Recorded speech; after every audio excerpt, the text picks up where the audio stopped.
आप सभी को मेरा नमस्कार। आज हम लोग 12th क्लास का जो फ्लावर का स्ट्रक्चर हम लोग पढ़ रहे हैं, उसी को हम लोग आगे आज समझेंगे कि इसमें और हम लोग क्या क्या जान सकते हैं। तो देखिए, हम लोग जाने थे कि फ्लावर यानी फूल में 4 भाग होते हैं। पहला भाग होता है कैलिक्स, दूसरा भाग होता है क्रोला, तीसरा भाग जो होता है एंड्रोसियम और चौथा भाग होता है गाइनोसियम। तो अब हम लोग आज देखेंगे कि देखिए, हम लोग ये स्ट्रक्चर बनाए हैं, लेकिन एक गुड़हल का फूल के सहायता से हम लोग समझने का प्रयास करते हैं कि जो सबसे बाहरी भाग यानी ग्रीन वाला पार्ट होता है, उसी को हम लोग कहते हैं कैलिक्स यानी बाह्य दलपुंज। उसको क्या कहते हैं? ये देखिए, ग्रीन वाला जो भाग है वह क्या कहलाएगा? कैलिक्स कहलाता है। जो कलर वाला ये लाल दिखाई दे रहा है वो आपका है क्रोला। क्या है? क्रोला होता है। और देखिए, ये लंबा वाला भाग और इसमें जो पीला पीला दिखाई दे रहे हैं, ये आपका है एंड्रोसियम यानी फ्लावर का मेल भाग। और ये जो लाल लाल जो दिखाई दे रहे हैं, जिसको हम लोग गाइनोसियम कहते हैं, यानी फ्लावर का मादा भाग होता है। ये जो लाल लाल दिखाई दे रहा है, ये फ्लावर का मादा भाग होता है। यानी एक फ्लावर में 4 भाग होते हैं, यानी 4 होल कहिए। एक फ्लावर में 4 भाग होगा, इसको हम लोग 4 होल भी कहते हैं। सबसे बाहरी होल कहलाता है कैलिक्स। इसके अंदर का जो भाग क्रोला होता है, रंगीन भाग, वो होता है आपका सेकेंड होल। और थर्ड होल आपका एंड्रोसियम होता है। और फोर्थ होल जिसको हम लोग गाइनोसियम के नाम से जानते हैं। तो देखिए, आप इसमें हम जानेंगे क्या? देखिए, पार्ट्स ऑफ फ्लावर यानी 4 भाग होते हैं। पहला होता है कैलिक्स, दूसरा भाग क्रोला, तीसरा भाग होता है एंड्रोसियम और चौथा भाग होता है गाइनोसियम। तो देखिए, ये 4 भाग हो गए। इसमें जो होता है सहायक होल यानी एसेसरी होल जिसको कहते हैं, कैलिक्स एंड क्रोला को हम लोग क्या कहेंगे? Accessory whorl. इसको हम लोग एसेसरी होल कहते हैं। और ये जो होता है, जो रिप्रोडक्शन में सहायक होता है, यानी जिसको कहते हैं जरूरी, वो कहलाता है इसेंशियल होल। उसको क्या कहेंगे? इसेंशियल होल कहते हैं। इसेंशियल होल एक होता है सहायक होल और दूसरा होता है इसेंशियल होल। यानी लोग इसको और क्या समझ सकते हैं कि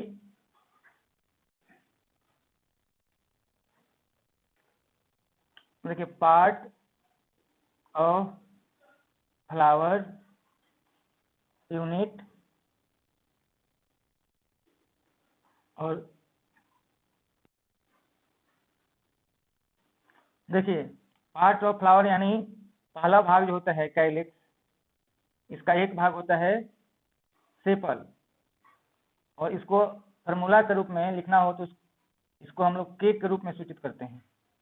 अब देखिए, दूसरा भाग होता है क्रोला। इसका यूनिट क्या कहलाएगा? तो पेटल कहलाता है। इसको हम लोग सी से फार्मूला के रूप में लिखते हैं। जब फ्लोरल फार्मूला लिखा जाता है तो संकेत को ही लिखा जाता है। देखिए, और एंड्रोसियम के लिए क्या लिखा जाता है? यानी एंड्रोसियम को DRO। एंड्रोसियम का एक यूनिट क्या कहलाता है? तो कहलाता है स्टेमेन। क्या कहलाएगा? स्टेमेन। और इसको हम लोग ए से इंडिकेट करते हैं। और गाइनोसियम चौथा भाग गाइनोसियम, तो इसको हम लोग जानेंगे। एक यूनिट क्या कहलाता है? कार्पेल। इसको जी से इंडिकेट किया जाता है।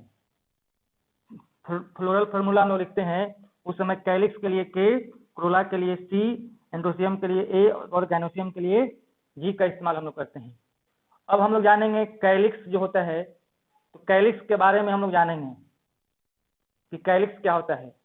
तो कैलिक्स क्या होता है? It is outer most whorl of flower, each one unit is called sepal. ठीक। और क्या होता है? जनरली लीफ लाइक स्ट्रक्चर होता है, यानी पत्ती के समान। यानी इसको हम लोग कह सकते हैं कि generally sepals are green leaf like and protect the flowers from bird stage. It may be gamosepalous, यानी जब सेपल फ्यूज रहे एक दूसरे से तो उसी को हम लोग कहते हैं गेमोसेपलस, और जब सेपल फ्री रहेगा तो उसको हम लोग कहते हैं पॉलीसेपलस। जब सेपल फ्री रहेंगे तो उसको क्या कहेंगे? पॉलीसेपलस।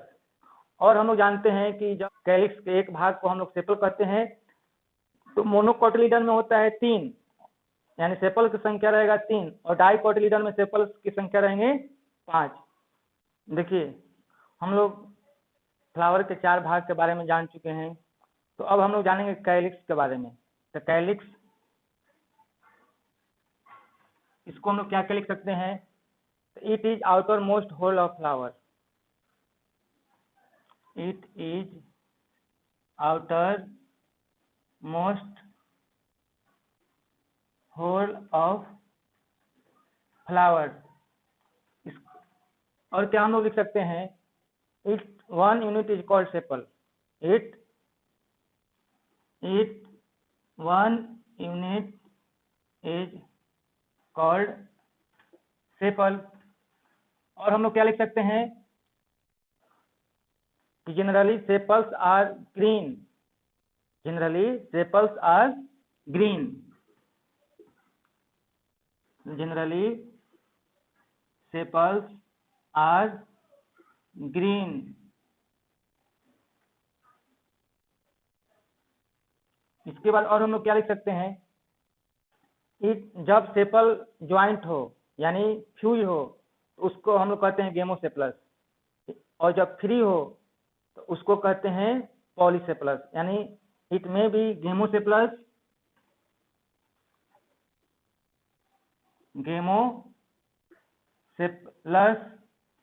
यानी सेपल फ्यूज्ड, और पॉलीसेपलस सेपल फ्री। इसको हम लोग लिख सकते हैं। और क्या लिख सकते हैं? इन मोनोकोटिलीडन the number of sepals are 3. In monocotyledon the number of sepals are 3. In dicotyledon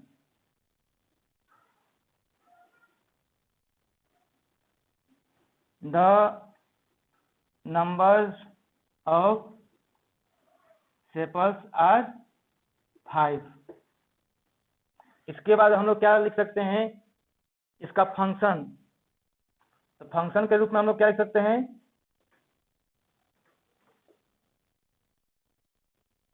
protect the flower from bird stage.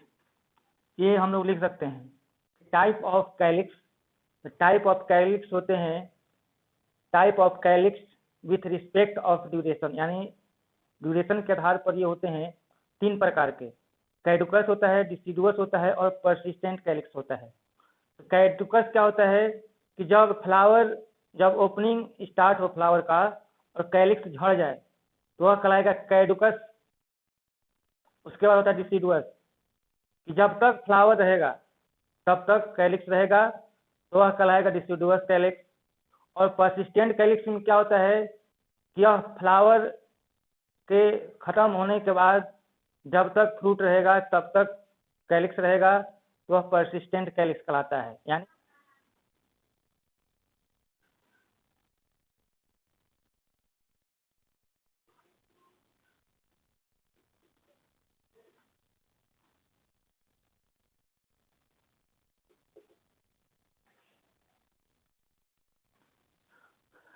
Type of calyx with respect of duration.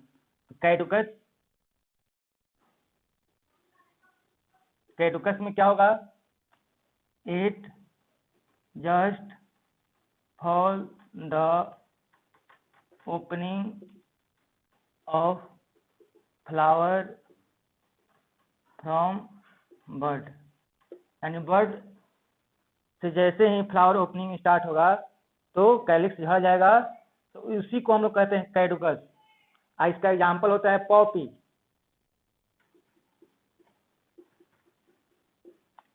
दूसरा होता है डिसिडुअस, इसमें क्या होगा, attach on flower until the flower, attached on flower until the flower, यानी जब तक फूल रहेगा तब तक कैलिक्स रहेगा, तो उसी को हम लोग कहेंगे डिसिडुअस कैलिक्स। इसके बाद हम लोग जानेंगे इसका एग्जाम्पल क्या होगा, तो मस्टर्ड। ठीक। तीसरा जो कैलिक्स होता है persistent, it is remaining attached to fruit. इसका एग्जाम्पल होता है हम लोग ब्रिंजल और तो tomato.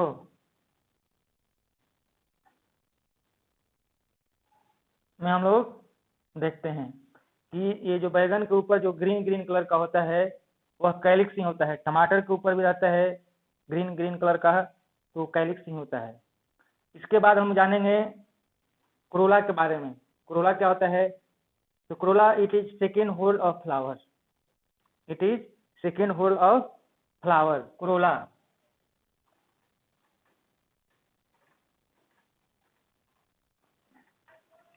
Corolla is the second whole of the flower, या फूल का दूसरा चक्र है। और देखिए ये क्या होते हैं, it is composed of petal, यानी ये पेटल से मिलकर बने होते हैं, यानी कोरोला के एक भाग को हम लोग क्या कहते हैं, पेटल कहते हैं। तो it is composed of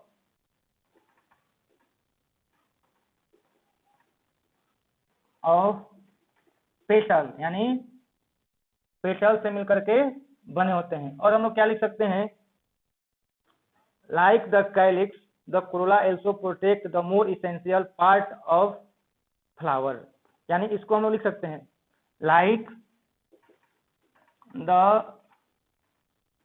calyx Corolla also protect the more essential stamen and carpel, यानी कोरोला के समान ही कैलिक्स फ्लावर के इसेंशियल पार्ट यानी एंडोसियम और गाइनोसियम, यानी एंडोसियम के एक भाग को हम लोग कहते हैं स्टेमेन और गाइनोसियम के एक भाग को हम लोग क्या कहते हैं, कार्पेल कहते हैं। इसके बाद और क्या लिख सकते हैं इसको, जब कोरोला जुड़ा रहेगा तो गेमोपेटलस, अब जब कोरोला फ्यूज रहेगा तो पॉलीपेटलस कहते हैं। देखिए इट में बी पॉलीपेटलस, यानी पेटल फ्री रहेगा तो, एंड गेमोपेटलस पेटल क्या रहेगा, फ्यूज, यानी जुड़ा रहेगा पेटल तो गेमोपेटलस स्थिति कहलाएगा, और जब पेटल फ्री रहेगा तो पॉलीपेटलस कहलाएगा। और देखिए इसका काज क्या होता है, फंक्शन में क्या लिखेंगे,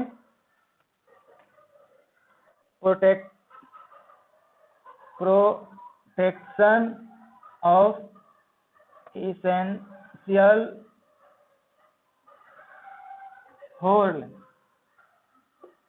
और क्या लिख सकते हैं, attraction, attract, attract pollinator, attraction